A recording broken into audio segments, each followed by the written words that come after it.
Un vice-président pour la Côte d'Ivoire, anciennement Premier ministre, Daniel Kablan-Duncan a été nommé à ce poste aujourd'hui par le président de la République Alassane Ouattara. Il est désormais le deuxième personnage de l'État. Une autre nomination a eu lieu ce mardi, celle d'Amadou Gon Coulibaly au poste de Premier ministre. Amadou Gon était précédemment secrétaire général de la présidence. Dans ce journal, vous entendrez le communiqué relatif à sa nomination. À l'étranger, en Gambie, le président de la Cour suprême a indiqué que la justice était dans l'impossibilité de statuer sur le recours du chef de l'État contre sa défaite électorale face à l'opposant Adama Barrow avant plusieurs mois, faute de juge. Bonsoir et bienvenue. Dans la continuité de la mise en œuvre des institutions de la Troisième République, le président Alassane Ouattara a signé un décret portant nomination d'un nouveau Premier ministre. La Côte d'Ivoire a donc un nouveau Premier ministre, mais également désormais un vice-président. Daniel Kablan-Duncan a été nommé ce mardi 10 janvier par le président de la République Alassane Ouattara à ce poste nouvellement créé par la Constitution promulguée en novembre dernier. Pour parler de ce choix, le chef de l'État était ce matin à l'Assemblée nationale. Il a présenté devant les députés une communication relative à la désignation du premier vice-président ivoirien en la personne de Daniel Kablan-Duncan. Viviane Aimé. C'est par des ovations nourries que les députés de l'Assemblée nationale ont salué le choix par le président de la République, Alassane Ouattara, du député de Grand Bassam, Daniel Kablan-Duncan, comme le désormais vice-président de la République. Si, selon les textes de la nouvelle Constitution, le vice-président doit être élu en même temps que le président de la République, dans le cas d'espèce où le président de la République est déjà élu, la nouvelle Constitution prévoit des dispositions transitoires pour la désignation du vice-président, a souligné le président de la République dans sa communication devant l'Assemblée nationale. Le choix de Daniel Kablan-Duncan, un choix politique, mais à l'exposé par le président de la République des qualités de l'homme, on peut dire aussi que c'est un choix de raison. L'élection du président de la République étant intervenue en 2015, avant la promulgation de la nouvelle Constitution, les dispositions transitoires autorisent le président de la République en exercice à nommer le vice-président de la République. Monsieur le Président de l'Assemblée nationale, honorables députés, conformément aux dispositions transitoires de la Constitution de la Troisième République, la nomination du vice-président, comme je l'indiquais, relève de la prérogative du président de la République. Cependant, j'ai estimé que cette nomination devrait se faire avec le soutien et l'onction du peuple, à travers ces illustres représentants que vous êtes. Aussi, je suis heureux de vous annoncer que mon choix s'est porté sur l'un des vôtres, un élu de la nation. Il s'agit d'une personnalité d'expérience, un grand serviteur de l'État qui a fait la preuve de ses qualités personnelles et professionnelles exceptionnelles à toutes les hautes fonctions qu'il a occupées aussi bien en Côte d'Ivoire qu'à l'étranger. C'est un travailleur infatigable, un collaborateur loyal, un homme de dévouement, un patriote, un grand serviteur de l'État qui aime profondément notre pays. Honorables députés, mes chers compatriotes, la personnalité sur laquelle mon choix s'est porté pour occuper les fonctions de vice-président de la République est M. Daniel Kablan-Duncan.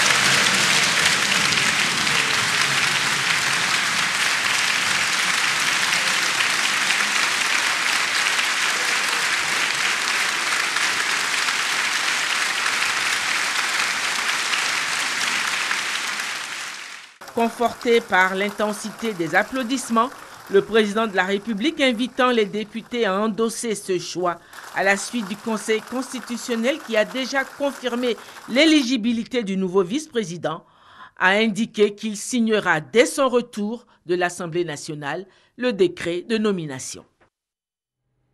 Je vous propose à présent d'écouter le communiqué relatif à la nomination du vice-président lu par l'ancien secrétaire général de la présidence, Amadou Gon Coulibaly. Ce mardi 10 janvier 2017, le président de la République, son Excellence M. Alassane Ouattara, a porté à la connaissance des députés sa décision de nommer M. Daniel Kablan-Duncan, ancien Premier ministre, député à l'Assemblée nationale, en qualité de vice-président de la République de Côte d'Ivoire. À la suite de cette communication, devant les représentants du peuple souverain de Côte d'Ivoire, le président de la République vient de procéder à la signature du décret numéro 2017-11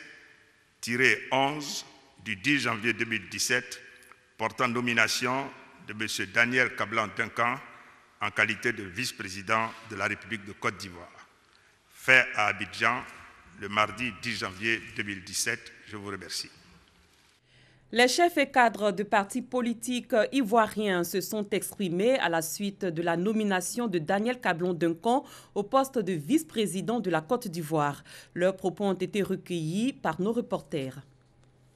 Comme le président de la République l'a dit, c'est un serviteur loyal, un grand serviteur de l'État, et je crois que le choix du président de la République est totalement fondé et nous pouvons nous en réjouir. Et les acclamations auxquelles nous avons assisté dans le Parlement sont la preuve que c'est un choix qui est celui donc de tous les Ivoiriens. La personnalité qui a été choisie, au plan personnel, tous les Ivoiriens le connaissent son expertise, savent que c'est une personnalité pondérée, dotée d'une grande ouverture d'esprit. Le dispositif présidentiel, nous le jugerons assez exact. L'œuvre de construction d'une nation doit se perpétuer. Le choix de Duncan rassure non seulement les Ivoiriens, mais rassure aussi la communauté internationale. C'est un très bon choix, d'autant plus que c'est un homme d'expérience et d'expertise. Ce choix préfigure du parti unifié. Ce choix est le symbole de la cohésion entre les enfants de Félix Houphouët-Boigny. Le Parti démocratique de Côte d'Ivoire s'honore qu'un de ses militants ait été choisi comme vice-président de la République à la personne de Daniel Kablan-Duncan. C'est un commis de l'État qui a participé à plusieurs gouvernements. Et aujourd'hui, c'est une consécration. Et je pense que pour les jeunes, c'est une leçon. Il faut se mettre au travail et puis la récompense se trouve au bout de l'effort. Nous sommes maintenant plus que convaincus que ce ticket président de la République Alassane Ouattara, vice-président Daniel Kablan-Duncan, est le ticket du rassemblement des Ivoiriens. C'est le ticket de la Côte d'Ivoire qui gagne, c'est le ticket de la Côte d'Ivoire forte. En gros, c'est le ticket de la Côte d'Ivoire nouvelle. Je pense que nous sommes unanimes. Vous avez vu le standing ovation de l'Assemblée nationale. Daniel Kablan-Duncan est connu, grand travailleur, grand commis de l'État. J'ai été son collaborateur. J'ai su apprécier ses qualités humaines et ses qualités professionnelles. Et je pense qu'aux côtés du président de la République, il saura donner à notre gouvernance toute la dimension attendue donc par nos concitoyens. Nous lui souhaitons bonne chance et nous ferons notre part, en tout cas au niveau du Parlement. C'est une nomination qui était presque attendue, eu égard aux compétences de la personne, à la rigueur au travail et à tout le travail abattu pour mener la Côte d'Ivoire, notre pays, au niveau où il est. Nous sommes assurés que la continuité de l'État est établie et que les institutions vont continuer de fonctionner. Les membres de l'Assemblée nationale ont également donné leurs avis sur la nomination du vice-président. Je vous invite à suivre leurs différentes réactions. Le vice-président Daniel Kablan-Duncan est un grand serviteur de l'État, un homme qui a toujours travaillé sans rien demander. Et nous pensons que son élévation au titre de vice-président de la République de Côte d'Ivoire est méritée. C'est la reconnaissance donc d'un mérite. Et lui-même, il a bien décrit, c'est un grand travailleur, c'est un collaborateur loyal. Nous avons eu le temps de travailler à ses côtés et vraiment nous sommes fiers de ce choix. Donc on lui souhaite bonne chance et avec lui, nous pensons que la route de l'émergence va se poursuivre. Ce choix se porte sur un homme d'État, l'ex-premier ministre, qui est un grand patriote, un gros travailleur, qui a démontré son amour pour la Côte d'Ivoire, mais surtout sa capacité au travail. Donc nous sommes très fiers en tant qu'ancienne collaboratrice de M. Duncan, de son choix. Avec la nomination du vice-président, on peut dire que véritablement la Troisième République est sur orbite. Et nous en sommes très heureux, surtout pour la considération que le président, un vrai démocrate, a démontré aujourd'hui pour la représentation nationale. C'est une lourde responsabilité qui est la sienne. Toutes mes félicitations et tous mes encouragements. Ce sera peut-être inédit, mais ça ne m'étonnerait pas que comme c'est quand même quelqu'un qui a relevé d'importants challenges au sein de l'exécutif, il arrivera à relever celui-là aussi avec brio. Nous ne pouvons qu'être heureux parce que c'est un élu comme nous et c'est un travailleur infatigable, un travailleur à la tâche. Donc nous les députés, nous le peuple, nous sommes satisfaits et nous disons bravo, bravo à M. Cablan Duncan qui le mérite vaillamment. La nomination du vice-président est une excellente chose, soutenue par tout le RHDP, par toute la Côte d'Ivoire. C'est un monsieur d'expérience et nous pensons que cela nous donne une obligation d'accompagner M. Daniel Cablan Duncan pour réaliser ce que nous appelons le second miracle économique ivoirien par le retour aux valeurs fondamentales de l'ufrotisme qui sont le partage, la solidarité, la paix, la stabilité pour une Côte d'Ivoire émergente autour du président Ouattara, soutenu par le président Aimé Henri Konan Bédié. Nous sommes très heureux que ce choix soit fait au sein des élus. Félicitations à M. Daniel Cablan Duncan pour avoir servi la Côte d'Ivoire et pour être aujourd'hui le premier vice-président de la République de Côte d'Ivoire. Je lui souhaite bon vent. Je pense que c'est tout Daokoro qui est heureux et fier parce que c'est un cadre du PDCI RDA. Hommage aussi au président Henri Konan Bédié qui, n'est-ce pas, a soutenu de bout en bout sa candidature. C'est un choix qui est très sage parce que l'unanimité est faite autour de l'homme que nous connaissons. Daniel Cablan Duncan, c'est un monument de la politique ivoirienne, l'homme humble et qui regroupe tout le monde autour de lui. L'assentiment de l'ensemble de la représentation nationale prouve que c'était un bon choix. Et c'est un choix qui doit logiquement nous conduire sur la voie de l'émergence. Le rôle d'un député, c'est d'être un exemple, c'est d'être aux côtés des populations. Et je pense que les valeurs de travailleurs, les valeurs de loyauté, les valeurs de fidélité doivent nous incarner. Nous devons ressembler à Daniel Cablan Duncan, nous devons ressembler au chef de l'État Alassane Ouattara. La personne qui a été choisie, le Premier ministre Cablan Daniel Duncan, a fait ses classes en Côte d'Ivoire. Il a une expérience qui transcende tous les partis politiques et tous les partis politiques se sont retrouvés en ce choix. C'est un homme de métier, un homme d'expérience. C'est un acte hautement historique qui traduit l'engagement du président de la République à respecter les institutions et aussi à marquer le top départ, la mise en place des institutions, donc la Troisième République. Et nous sommes très honorés parce que le vice-président est un de nôtres et nous pouvons l'accompagner dans sa mission, cette tâche délicate et noble. J'ai surtout apprécié la procédure et la démarche du chef de l'État. Et je pense que, fonctionnant de cette façon, la Côte d'Ivoire a des raisons pour espérer en des lendemains meilleurs. C'est quelqu'un qui a occupé quand même des postes qui permettent de dire que nous avons un vice-président qui s'y connaît dans les affaires de l'État et qui pourra garantir auprès du chef de l'État la stabilité dont nous avons besoin. Et je félicite le chef de l'État parce que c'est un chef qui considère le peuple, qui respecte sa population. Il est venu nous présenter aujourd'hui le vice-président de la Côte d'Ivoire. Il a suivi la voie légale. Il a si bien dit que lui, il est un démocrate. Donc il est venu nous présenter le vice-président de la Côte d'Ivoire. C'est un sentiment de fierté pour nous. Les institutions sont en train de se mettre en place et cela nous donne encore plus de force pour pouvoir entamer la nouvelle législature. Daniel Cablan Duncan a été élu pour la première fois le mois dernier député dans la circonscription de Grand Bassam. Il avait démissionné lundi de ses fonctions à la tête du gouvernement. Ce mardi, il a accédé à la vice-présidence. Daniel Cablan Duncan a fait part de ses sentiments après sa nomination. On l'écoute.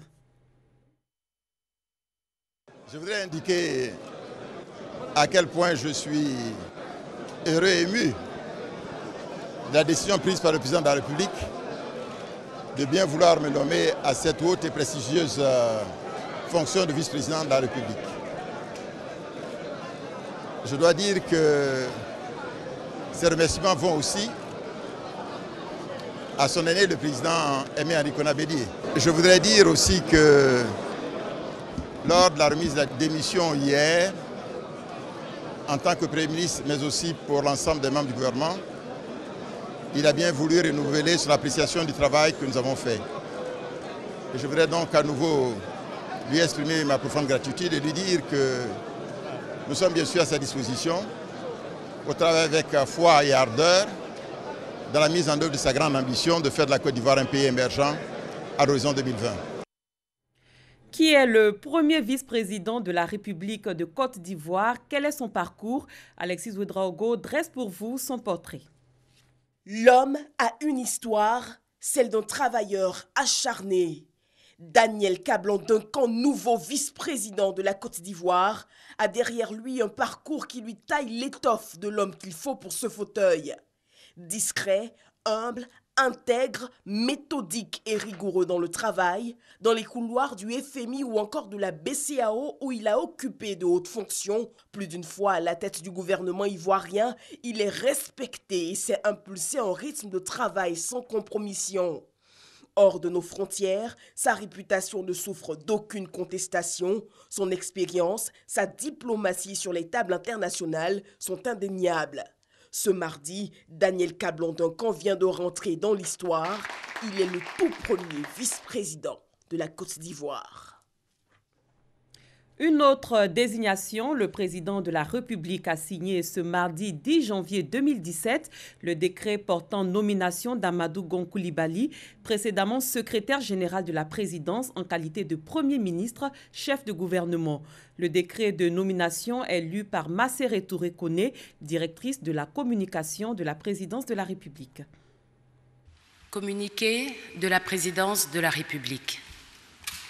Le président de la République, son Excellence, M. Alassane Ouattara, a procédé ce mardi 10 janvier 2017 à la signature du décret numéro 2017-12 du 10 janvier 2017 portant nomination de M. Amadou Gon Coulibaly en qualité de Premier ministre, chef du gouvernement. Le président de la République demande au Premier ministre Amadou Gon Coulibaly de lui proposer un nouveau gouvernement dans les meilleurs délais. Fait à Abidjan, le mardi 10 janvier 2017. Je vous remercie. Comme indiqué plus tôt, Amadou Gon Coulibaly occupait jusqu'à ce jour les fonctions de secrétaire général de la présidence de la République. Adama Koné retrace le parcours du nouveau chef de gouvernement ivoirien. Dans exactement un mois, lorsqu'il soufflera ses 58 bougies le 10 février 2017, Amadou Gon Coulibaly sera déjà dans ses habits de nouveau Premier ministre du Côte d'Ivoire. Il vient de remplacer Daniel Kablan-Duncan ce 10 janvier 2017 au poste de Premier ministre contre celui de secrétaire général de la présidence de la République. Amadou Gon Coulibaly y aura passé pratiquement 7 ans. L'homme est un habitué de la fonction gouvernementale. Pendant près de 8 ans, du 1er octobre 2002 au 23 février 2010, il a été ministre de l'Agriculture. Les postes électifs, il en a aussi l'expérience. Maire de Korogo depuis 2001, soit 16 ans, et député de Côte d'Ivoire du 28 novembre 1995 au 10 décembre 2000. Amadou Gon Coulibaly est diplômé du Centre des hautes études de la construction, CHEC, de Paris, après avoir décroché son diplôme d'ingénieur en travaux publics en 1982. Il entre alors à la direction et contrôle des grands travaux, devenu Benet aujourd'hui, en tant qu'ingénieur d'études techniques et gravit les échelons. Ingénieur économiste, directeur des études économiques et directeur général adjoint en 1994. Bien avant, c'est en 1977 qu'il obtient son baccalauréat série C au lycée moderne de Dabou. Le nouveau Premier ministre est marié et père de 4 enfants. Il porte le nom de son grand-père, troisième fils du patriarche Peleforo Bon Coulibaly, un des fidèles du président Félix Houphouët-Boigny. Dans le domaine de la défense et la sécurité, le président de la République a procédé hier lundi 9 janvier 2017 à la nomination du général Sékou Touré à la tête des forces armées de Côte d'Ivoire, du général Nicolas Kouakou au poste de commandant de la gendarmerie nationale et de l'ancien patron du CCDO, le commissaire Kouyaté Youssouf, en tant que directeur général de la police. Herman Guivet nous permet de mieux connaître ces hommes ainsi que leur parcours dans ce reportage que je vous invite à suivre. Le commissaire divisionnaire Kouyaté Youssouf, un nom bien connu dans les rangs de la police nationale, commandant du Centre de coordination des décisions opérationnelles, le CCDO. L'homme de police collectionne les médailles de reconnaissance et force le respect de ses pairs par son intégrité et son acharnement au travail. Prix national de l'excellence 1999 et 2013 du meilleur policier de Côte d'Ivoire, médaille d'honneur de la police à titre exceptionnel, médaille du mérite ivoirien, médaille sportive de l'armée, commandant de la préfecture de police d'Abidjan en 2008, préfet adjoint en 2011, le patron du CCDO, l'unité spéciale de lutte contre le grand banditisme, tient désormais les rênes de la police nationale. L'armée, la grande muette, connaît également une mutation dans la gestion de son commandement. Le général de division Sékou Touré en est désormais le chef d'état-major général. Le général de division Sékou Touré, un homme de terrain. Avant sa nomination, le général de division Sékou Touré était le chef d'état-major général, adjoint chargé des opérations. En 2011, il prend le commandement des forces terrestres des forces républicaines de Côte d'Ivoire. Le nouveau chef d'état-major a aussi été le commandant de l'école des forces armées de Zambakro. Il est actuellement le président du conseil d'administration du Fonds de prévoyance militaire. À la gendarmerie nationale, le nouveau promu à la tête de ce commandement supérieur est le général de brigade Nicolas Kouakou, qui était juste avant sa nomination commandant en second en charge de la gendarmerie mobile et des unités spécialisées.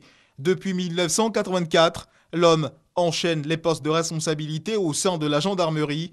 Octobre 2001 à mai 2002, aide de camp de l'ex-président Henri Konan Bédié. Juillet 2011 à janvier 2016, chef de cabinet militaire du désormais ex-premier ministre Daniel Kablan-Duncan. Ex-commandant du centre de commandement intégré CCCI, ancien état-major intégré des forces de défense des FAFN. Le général de brigade Nicolas Kouakou devient le nouvel homme fort de la gendarmerie nationale. 3 hommes, 3 personnalités, 3 parcours, riches en expérience. L'armée, la police nationale, la gendarmerie nationale en selle pour relever de nouveaux défis.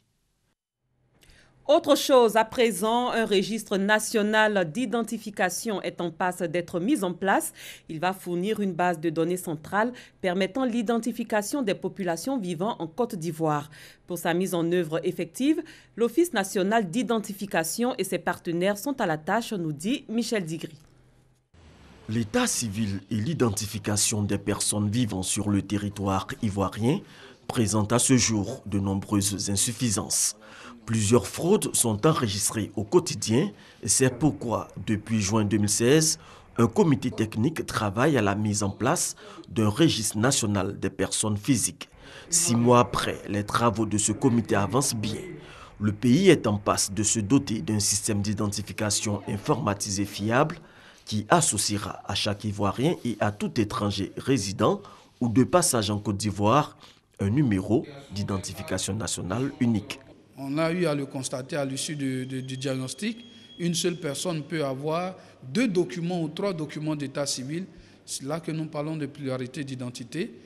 Maintenant, la réforme nous permettra d'aboutir à l'unicité d'identité parce que désormais, on aura une seule base unique d'état civil, une banque de données nationale d'état civil où la seule personne aura qu'un seul acte d'état civil.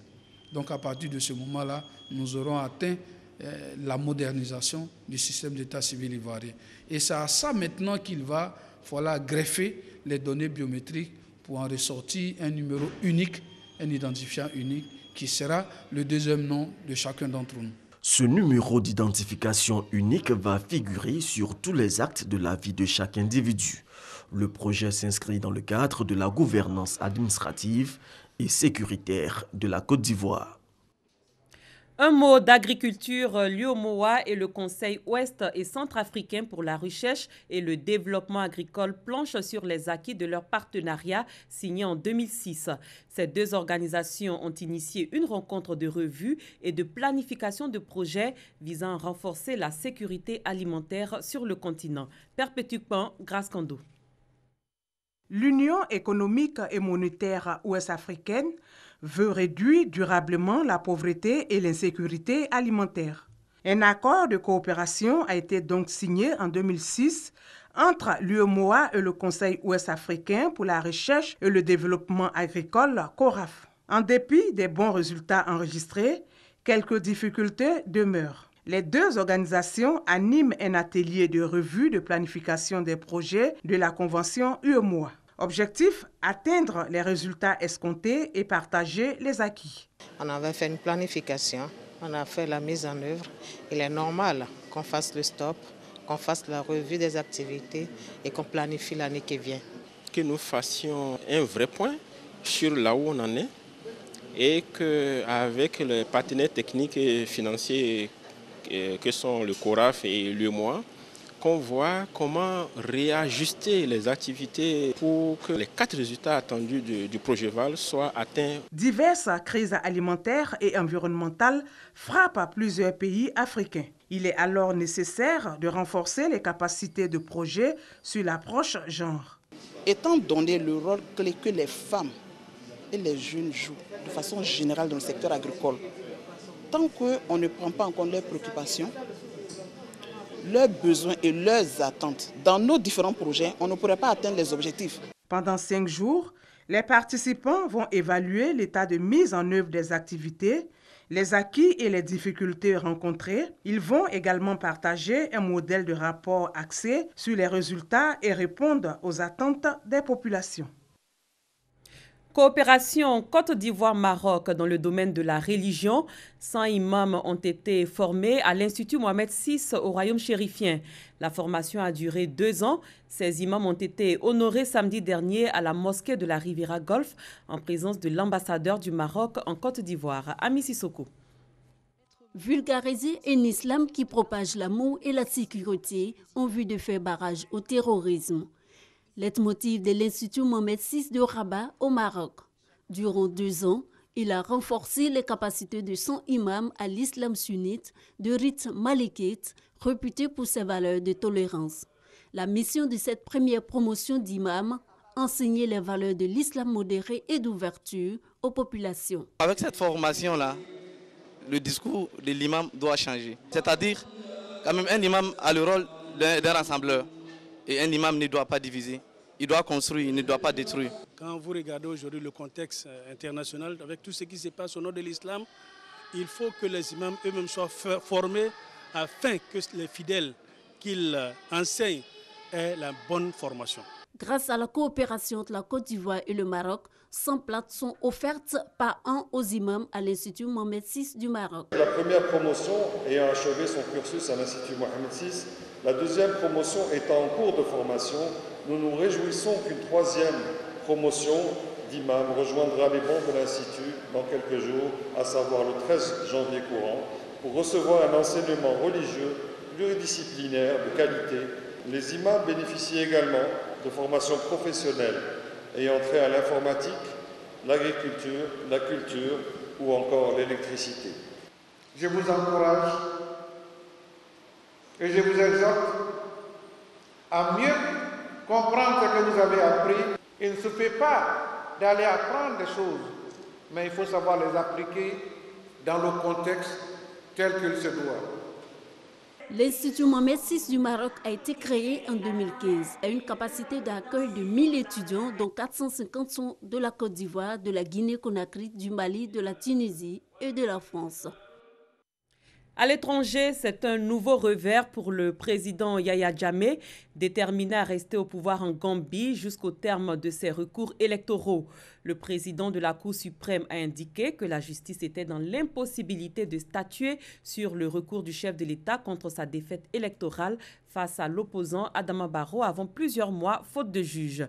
Le président de la Cour a reporté l'audience au 16 janvier prochain, soit 3 jours à peine avant l'investiture prévue du nouveau président élu Adama Barrow. Yahya Jammeh, au pouvoir depuis 22 ans, conteste la validité des résultats du scrutin du 1er décembre dont le candidat d'opposition a été proclamé vainqueur.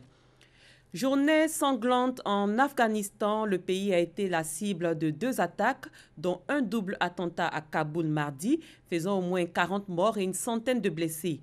Parmi les victimes se trouvent notamment des membres des services de renseignement, le gouverneur de la province de Kandahar ou encore l'ambassadeur des Émirats arabes unis. Barack Obama prononce ce mardi 10 janvier son dernier discours en tant que président des États-Unis. À 10 jours de la fin de ses 8 années à la tête de la première puissance mondiale, l'heure est au bilan de sa politique internationale. On retient de ces 8 années passées à la Maison-Blanche des succès tels que le rapprochement avec Cuba le 17 décembre 2014 et l'accord sur le nucléaire iranien. Mais des échecs diplomatiques ont aussi marqué la présidence de Barack Obama. L'on en veut pour preuve l'incapacité des États-Unis à venir en aide à la rébellion syrienne et à trouver une solution politique à une guerre civile qui a fait plus de 300 000 morts. Avant de nous séparer, sachez que le journal télévisé de 13h de demain mercredi vous sera proposé à 12h en raison du match amical Côte d'Ivoire-Ouganda. C'est la fin de cette édition. Merci de votre aimable attention. Excellente fin de soirée sur RTI1.